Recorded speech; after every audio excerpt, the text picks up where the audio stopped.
This is Keith Fraser. This week on Cojones Icons, we really have got an icon, a sporting icon.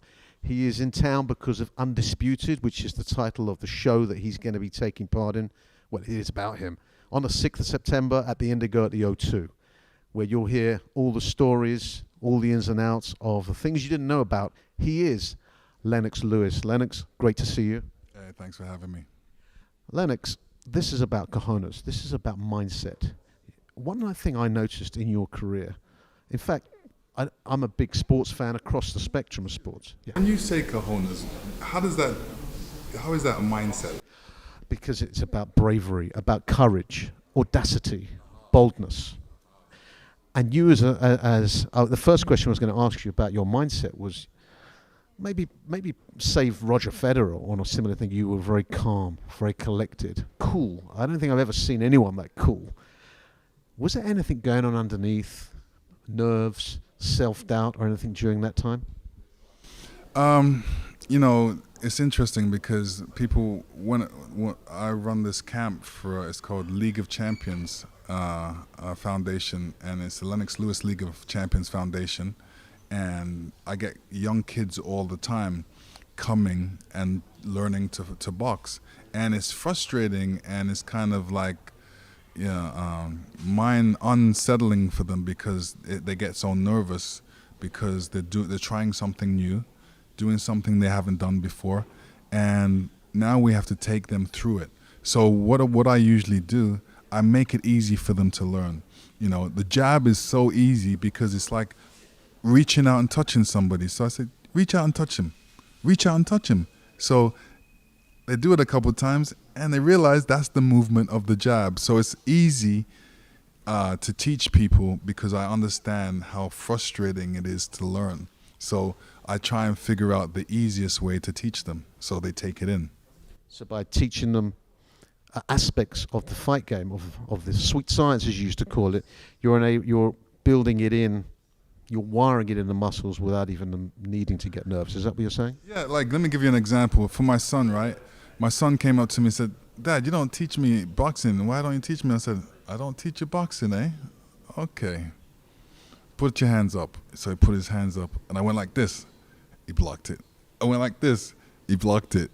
I said, "What do you mean I don't teach you boxing? What do you think you're doing?" And he thought about it, and he's going, "Oh."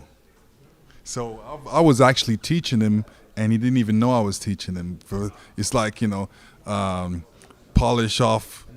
Yeah. And he doesn't realize he's teaching him the block motions, and he didn't realize it. I got two more quick questions to ask you for this. Now, one of them is, you did come under a little bit of criticism from the critics and people saying that you didn't excite enough. Not from where I was standing, because I like the sweet science. Did you ever feel you needed to prove yourself in that department, or were you so self-assured you believed your way or the highway? Actually, all three of them. Sometimes, when people said, "Oh, I'm not exciting," I'm like, "Okay, well, how exciting do you want me to be? Because this guy's dangerous, and one slip, people are gonna say to me, 'Oh, well, why did you take that chance?'" You know what I mean? So you can't win or lose that way. But for me, it's not about being exciting. It's about going in there and doing the things that you can do. So my trainer knew I could do all these things. I knew I could do all these things. So he wanted me to go in there and do them. So I did it. So I attempted it. And while attempting it, things happened that happened good. And I was able to knock out my opponents. But you have to take the chances, basically, I'm saying, to become good. And you have to take the chances to take the glory as well. Because if you go out and if you have a nice right hand and you're not throwing it, then how do you expect to knock somebody out? And one last question, Lennox. People can learn so much from sports, from sporting heroes, from icons like yourself. What would you say to the average person out on the street who has dreams to fulfill? The Lennox Lewis mindset and professionalism and sporting success. How can people learn from that? Now you're getting into the Lennoxisms.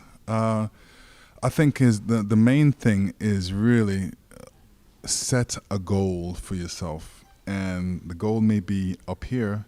Then you have to realize, well, what are the things I need to do to complete this goal? So if it's like, sacrificing, getting up in the morning and going running and training, these are the things you have to do to reach your goal. And it's just simple like that. It's like A, B, C, D, until you reach to the L, your championship or wherever you want to reach, obviously it's like a road trying to get to the top.